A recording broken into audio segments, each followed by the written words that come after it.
இந்த ஆரி மாவு வச்சு சத்தான ஆரி மாவு புட்டு செய்ய போகிறோம். வாங்க எப்படின்னு பார்க்கலாம். ஆரி மாவு கொஞ்சம் தூள் உப்பு போட்டுக்கலாம். கொஞ்சம் தண்ணி ஊற்றியே ஈரப்பதமாக மாவு பேஞ்சிக்கலாம். மாவு பேஞ்சாச்சு. இட்லி பானையில் வச்சு வேவிச்சிக்கலாம். தண்ணி ஆரி மாவு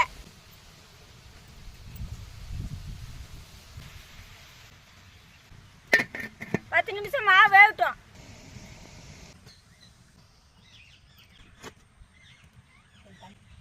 நாட்டு சக்கரை, தேங்காய் துருவல் போட்டுக்கலாம்.